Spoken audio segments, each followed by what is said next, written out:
Imagine a man so bold he spoke louder than presidents, so fast he danced around giants, so fearless he challenged not just fighters in the ring, but an entire nation's conscience. This isn't just the story of a boxer. This is the story of a man who traded his crown for his convictions. They tried to silence him. They took away his title. They called him a traitor. But Muhammad Ali didn't flinch.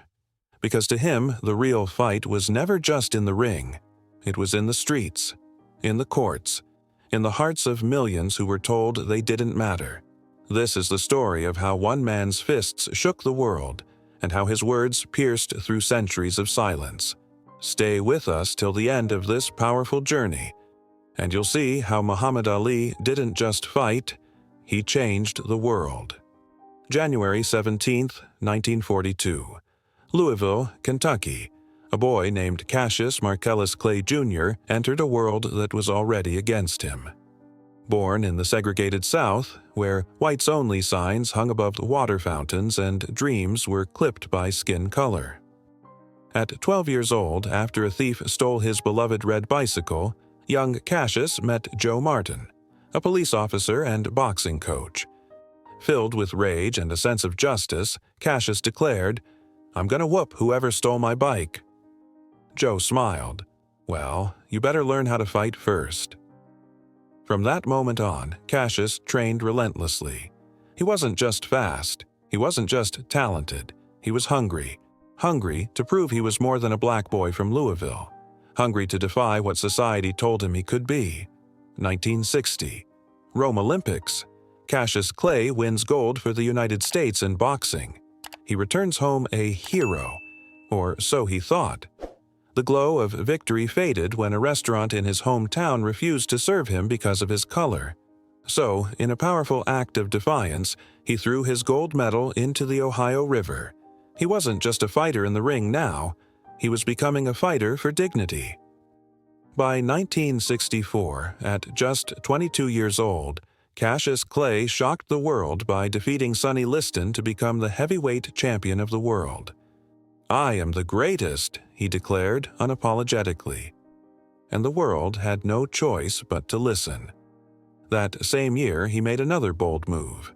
He joined the Nation of Islam and changed his name to Muhammad Ali. "I don't have to be who you want me to be," he said. "I'm free to be who I want."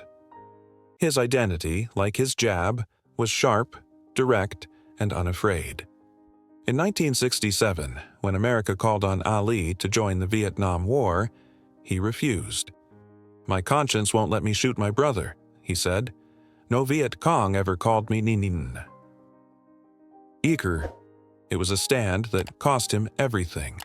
He was stripped of his title, banned from boxing, faced 5 years in prison. But Ali stood tall. He traveled the country, speaking at colleges, spreading a message of peace, resistance, and racial justice. For 3.5 years, he didn't fight in the ring, but he was fighting every single day, fighting to be heard, fighting for Black America, fighting for his faith, and slowly the tide began to turn. In 1971, the Supreme Court overturned his conviction. Ali was free to return to the ring, but he was no longer just a boxer. He was a symbol. October 30th, 1974. Kinshasa, Zaire. The rumble in the jungle. Ali versus George Foreman. Foreman was a monster.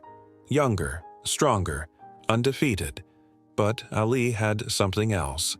He had belief. Round after round, he leaned back on the ropes and let Foreman punch himself tired. Ali's strategy, later called rope-a-dope, stunned the world. In the 8th round, Ali unleashed a flurry. Foreman went down. Ali was champion again.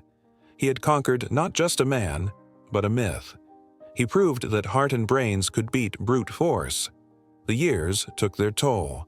Ali fought longer than he should have. The punches piled up. His speech slowed. His body weakened. In 1984, he was diagnosed with Parkinson's disease. But even in silence, he spoke volumes. He traveled the world as a goodwill ambassador. He lit the Olympic torch in 1996 with trembling hands, reminding the world what grace and courage looked like. He met world leaders, visited war zones, and comforted the sick. He didn't need gloves to be a fighter. He had become a warrior of peace. Muhammad Ali died on June 3, 2016. The world mourned, not just because a boxer had passed, but because a beacon of justice had gone silent. He left behind more than titles.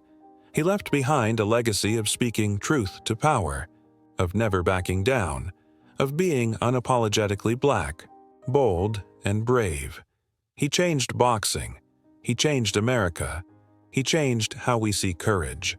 He taught us that greatness isn't measured in knockouts, but in the strength to stand alone when the world wants you silent. If this story touched you, don't let it stop here. Share Muhammad Ali's legacy. Stand up when it's easier to sit down. Speak out when silence feels safer, because the world still needs fighters like Ali.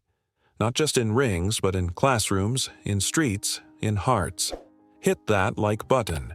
Subscribe for more real stories that move the soul.